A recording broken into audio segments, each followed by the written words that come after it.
Story in the Engine was the story I was most anticipating this season because it was a brand new writer, because I thought that, taking Doctor Who out of its comfort zone in terms of cast, in terms of setting, that's always like a really interesting thing to do. Because obviously there has been chatter about whether or not Doctor Who should do stories as an opener like The Robot Revolution, do stories as an opener like Space Babies. I think that is sort of like Doctor Who's bread and butter. Space Station, base under siege story. Here's your alien invasion thing. That's Doctor Who's bread and butter. And I think that that should be a lot of what Doctor Who does. Not every episode can be Midnight. Not every episode can be Wild Blue Yonder. Not every episode can be Demons of the Punjab. Doctor Who thrives on its variety. It thrives on its ability to be able to change its structure, to be able to change its format and change its cast every week or every other week. I think that's where, as a format, it finds its strength. When you have Doctor Who going outside of its comfort zone to tell stories like this, I get very excited, regardless of whether or not it actually does stick the landing. What's interesting, it felt like Inuit Ellums was basically writing another stage play, and I don't think it's a coincidence that some of the best stories of this era, The Story in the Engine and Boom, do have that sort of stage play quality to them. When Boom was being written, Stephen Moffat had just finished writing Unfriend, which was another stage play, so it kind of makes sense that he's in that sort of mindset. You can sort of imagine Boom maybe being like a high concept stage play where the leading actor is having to balance on top of a landmine centre stage for a good hour of the runtime. And I think that when you limit it to that environment, it works really, really well. But Story in the Engine does go beyond that to its benefit. Like the maze that's next door to the barbershop, Lagos in Nigeria. I think the market setting's a great setting as well. And also the idea of the barbershop riding off the back of a giant kaiju mechanical spider. This is the sort of imagery that I fucking live for in Doctor Who. So the 15th Doctor and Belinda, they land in 2019, so it's technically a historical episode. It's the best historical episode since Demons of the Punjab. But they land there, and the Doctor wants to go visit his barbershop, this local barbershop run by Omo.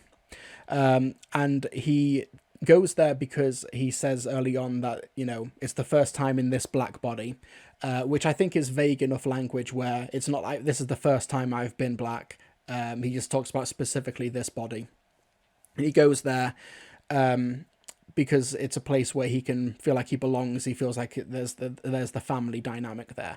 Obviously, there is the big racial element to barbers and also to barbershops, and especially when it comes to like black hair as well. That is like a very specific big part of black culture, and I am obviously not going to speak for that. I am not qualified, but I do also understand on a gender level the idea of like male barbers and like the idea of this strange intimate setting where you're basically locked in an environment for a good like 20 to 30 minutes depending on what you're doing, and there's like intimate touching, man on man touching, strange intimacy, and also just the idea of opening up and talking to someone, making small talk in this sort of like safe masculine space. And I think that that's definitely an element of the story as well. The gender dynamic is an interesting one as well, especially when you've got Abby sharing the story about the female slaves who would braid the slaves' hair.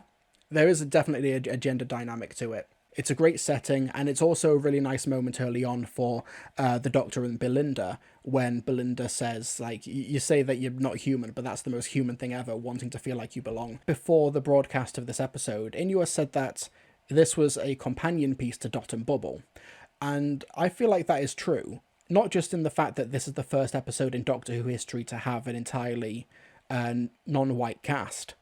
When Dot and Bubble was a story with a predominantly white cast, which ends up with the Doctor as a hero being rejected because of the colour of his skin.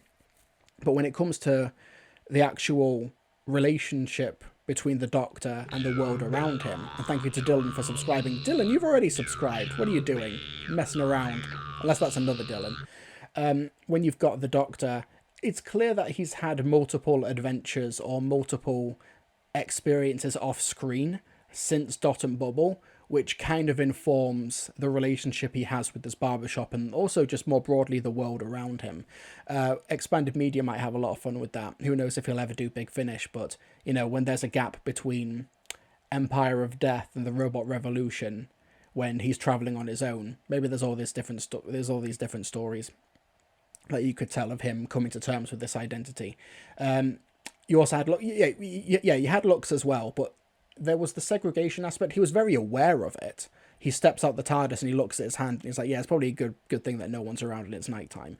He's become a lot more aware of it.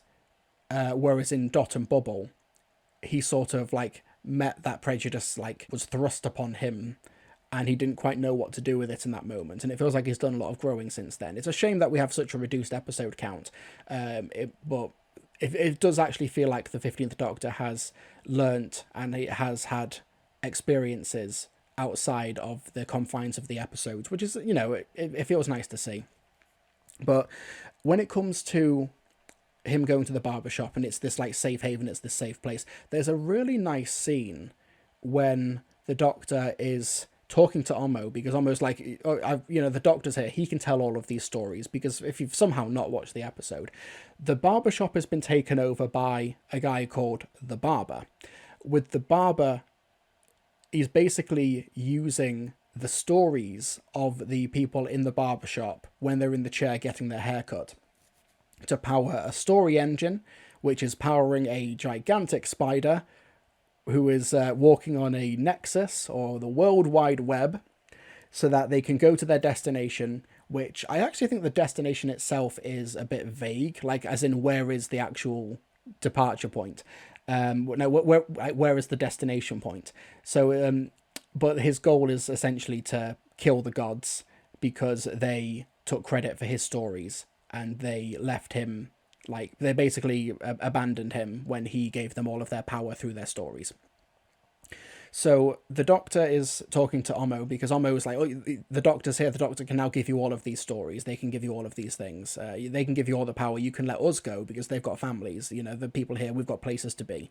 I kind of wish that the supporting cast were developed a little bit more, other than I'm a runner. I've got I wanted to visit my mother in hospital. But I still really liked that scene, because it's the idea that you go to this place. It once again is the idea of this sort of like masculine beautifying space. Once again, I can't speak to the racial element of it, obviously, but I can speak to the masculine element of it, the gender aspect of it, where, I went to my local barber, who I'm on first name terms with because I've seen him so many times. I went to him before I got married. I went to him before I go to job interviews and stuff. It is this sort of like beautifying ritual that is instigated by another person, conducted on you by another person. And I think, so when they were talking about, I wanted to get a fresh cut before I visited my mum in hospital. I wanted to get a fresh cut before I so-and-so and so-and-so.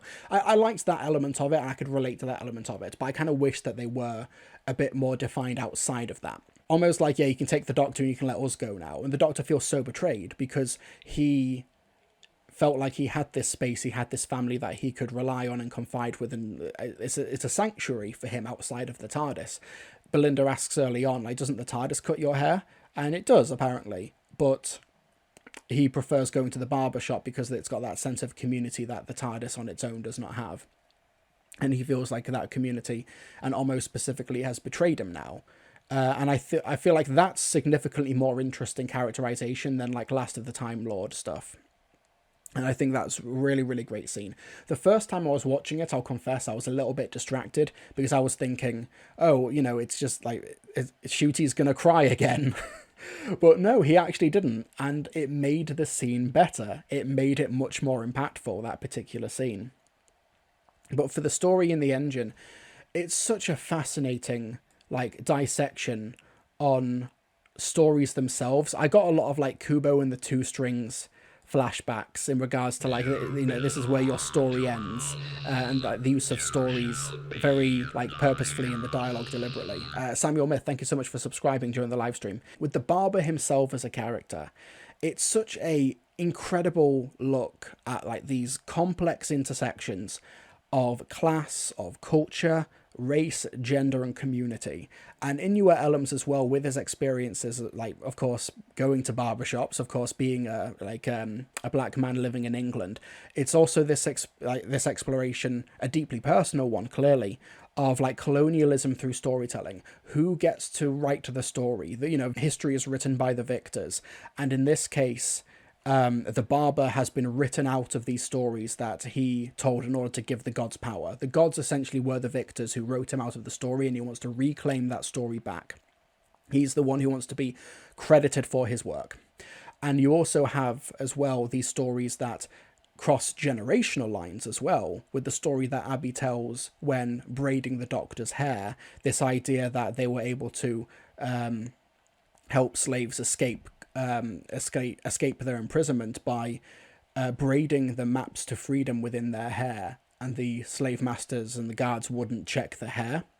And it's really fascinating how these stories and these identities become entrenched over generations, and in terms of the Doctor as well, through regenerations as well, as shown by the end of the story, and also with the idea of it being the fugitive Doctor who encountered Abby in the first place, and also the idea that the fugitive Doctor almost got married to her as well, which means that they also canonically in this story not only brought back the fugitive Doctor, but also canonically made her queer.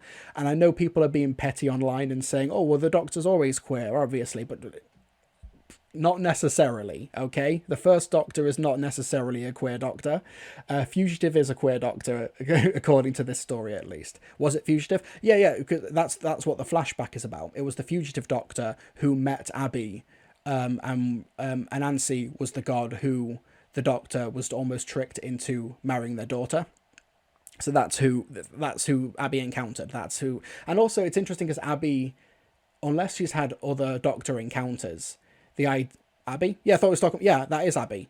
Abby was Anansi's daughter, who the Doctor almost got married to, and the Doctor was the fugitive then.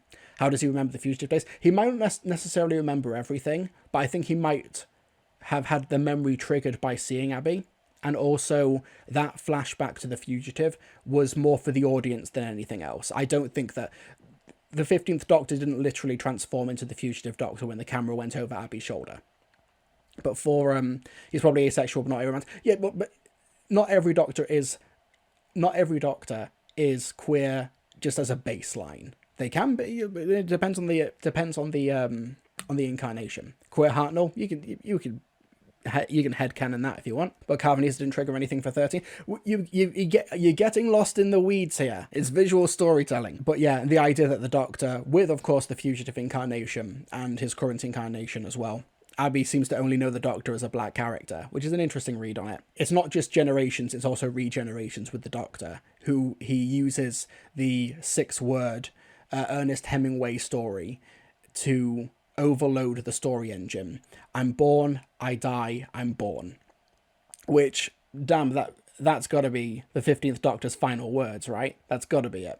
I think what's great as well, with the Barber and Abby, and the Doctor and Belinda, they're clearly in this story sort of contrasting them in terms of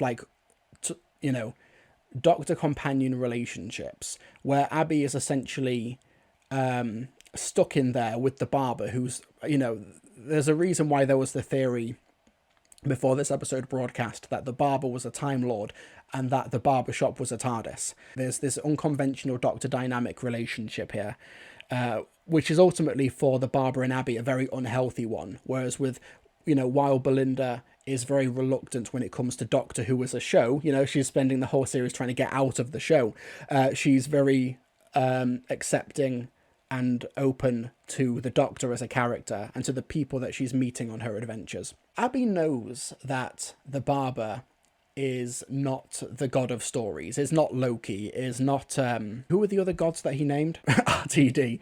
Saga, Anansi, Dionysus, Bastet. Abby knows that he's not them, but that he is going to go back and rule fairly and justly. So the Barber has lied to Abby about his intentions with the story engine and what he's going to do. And also Abby is framed as well as the companion who never was, because she had this adventure with the Doctor. They almost got married, but the fugitive had to leave to finish her own story. And that's also another story that is wound up unfinished, this idea, the meta text of the stories. I also think as well that the Barber, played superbly and brilliantly by Ariane Bakari, is one of the best guest performances of the past couple of years. He's definitely up there with Rose Ayling Ellis from The Well if I'm not going to, that's like a review of Death's territory. But if I were to do a best supporting actor of the season awards thing or whatever, Rose Ayling-Ellis and Ariane Bakari would be two of the nominees. He was absolutely fantastic. I can't speak to the idea of like race when it comes to hair or when it comes to culture, when it comes to stories. That's not my domain, obviously. I'm as white as the driven snow. But when this scene happened when the barber was trying to basically, like I said, it's the Dr. Belinda dynamic. When the barber was trying to essentially imitate the doctor with like, this is who I am, this is what I do, this is my story. It did it not read very similarly to like the 11th Hour when the doctor's doing his big speech to the Atraxi? Did it not read similarly to, the Pandorica opens when he's yelling at the spaceships overhead?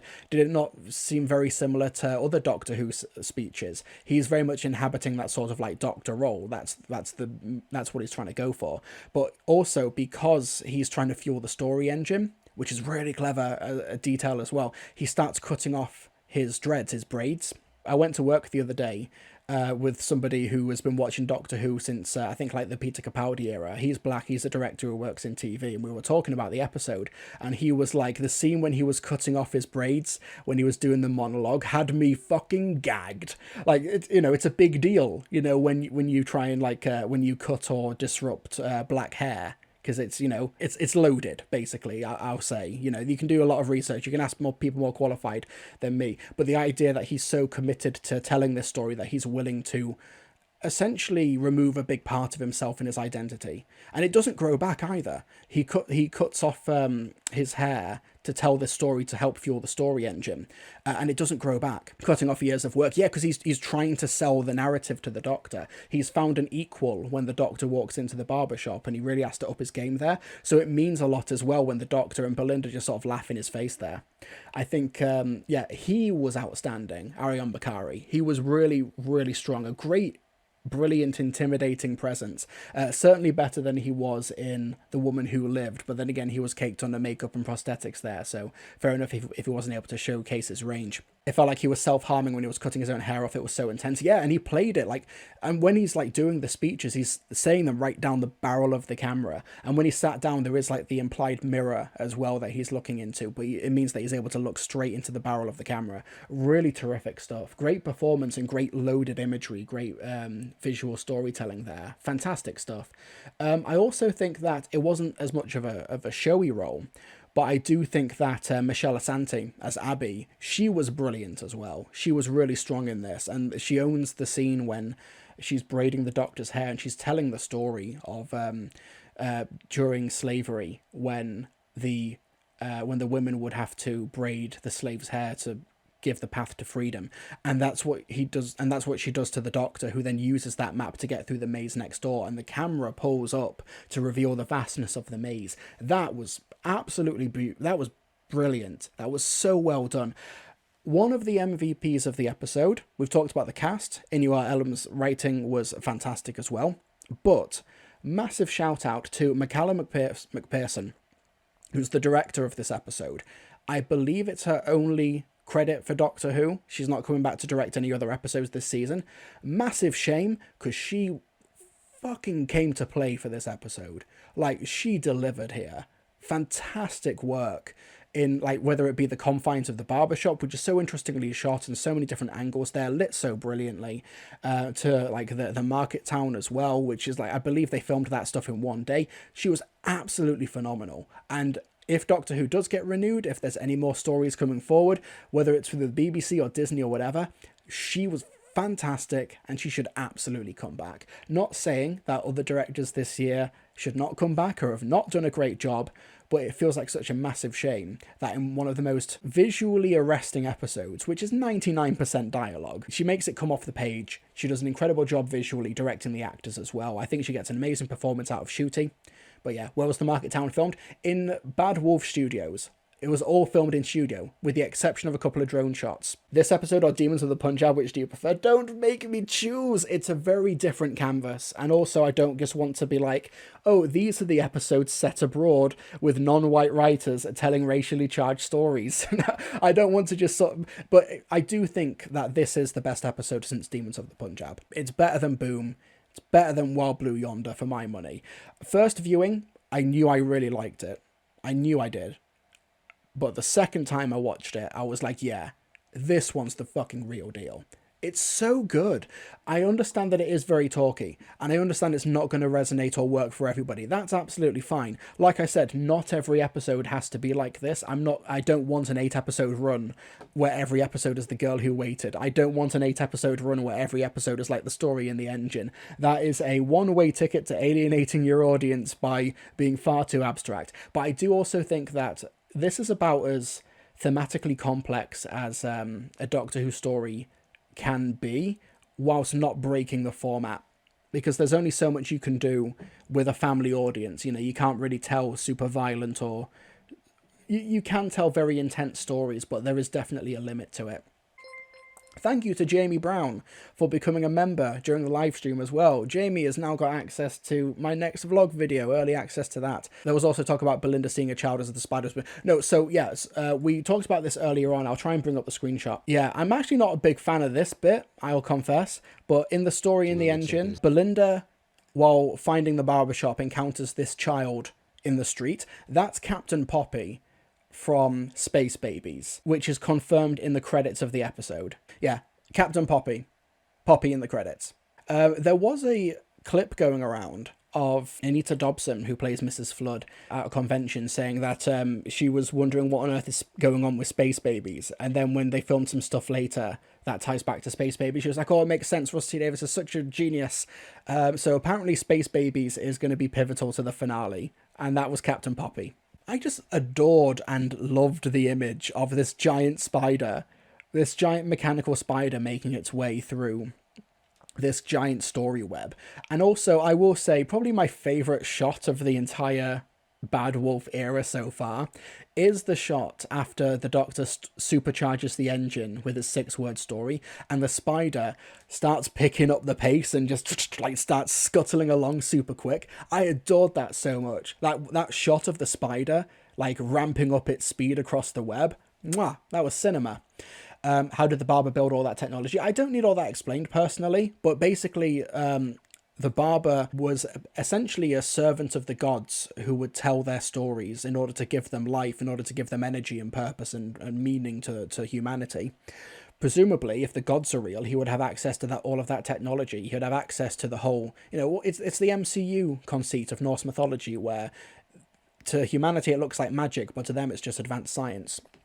So he was able to construct this stuff, I don't need an explanation for where he got the technology from or how he learned it. It's dealing on like mythic stuff, and he's able to salvage the story engine when the gods cast him out. That was basically all he had, and he had to start from scratch. People are complaining about the pacing of the episode, which is valid. Like 80% of it is set in one location. Completely valid if you were sort of losing interest or it wasn't doing it for you. And it's, a lot of it is mostly dialogue. I completely get it.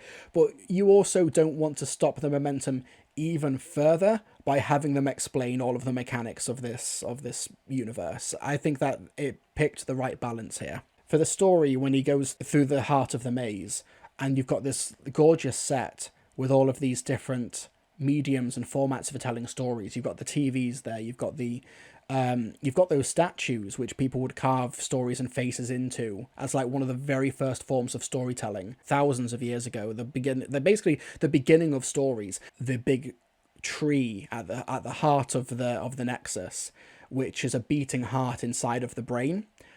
And the Doctor says, what else is a story? A beating heart inside a brain. And that was such a wonderful line. I love that so much. And also there's the idea, like I was talking about, the generational concept of stories as well, where he's able to use the story of his life to overload the engine. I also think it is the best use of 15's theme since the Church on Ruby Road as well, when the music kicks in, the spider moves faster. And also, this was not just because the line wound up in the episode, but this was very similar to the Doctor dances with Everybody Lives, because the Doctor talks the barber down and is able to essentially stop him from committing suicide. And I thought that was because when the episode ended, I was like, oh God, unless I've really missed something, nobody died here.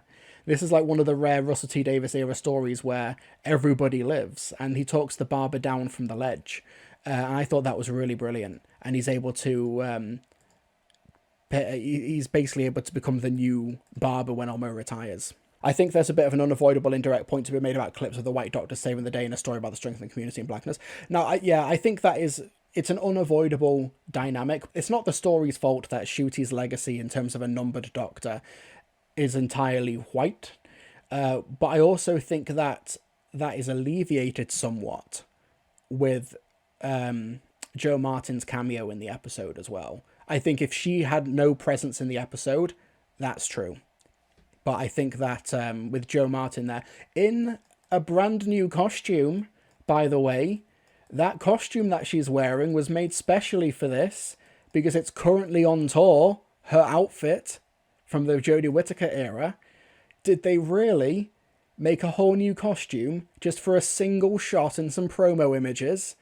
I think not.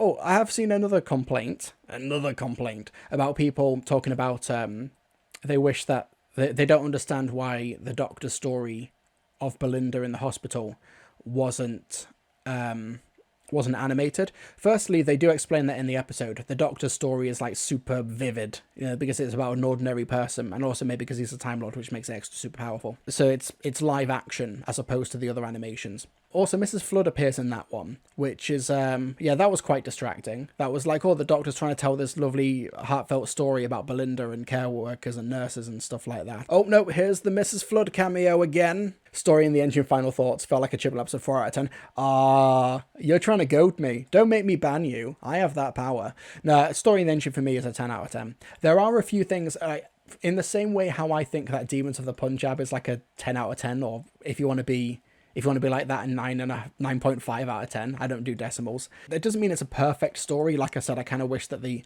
supporting characters were a little bit more developed. I still think that it's absolutely brilliant. I think it's a wonderful exploration of all of the themes it wants to get across. I think Inuit Alums is, with the exception of the supporting cast, the rest of the cast really leap out of the page. The performances are absolutely superb. I like the stylistic flourishes. I think that Michaela McPherson does an amazing job directing it. I really hope she comes back. It's a great character piece. It's not going to be for everybody. If you're the type of person who in classic series rewatches skips stories like Warrior's Gate, if you skip stories like Terminus, if you skip stories like Enlightenment, then fair enough, you're probably not going to like the story in the Engine. And, if you like those stories and dislike this one, that's fair enough, whatever. I don't know if I'd ever want to meet you in person, but, if that's all fine. Who would skip Terminus? Apparently I'm in the minority with my adoration of Terminus. Lucky Day was better than this. I'm going to hovering over the ban button.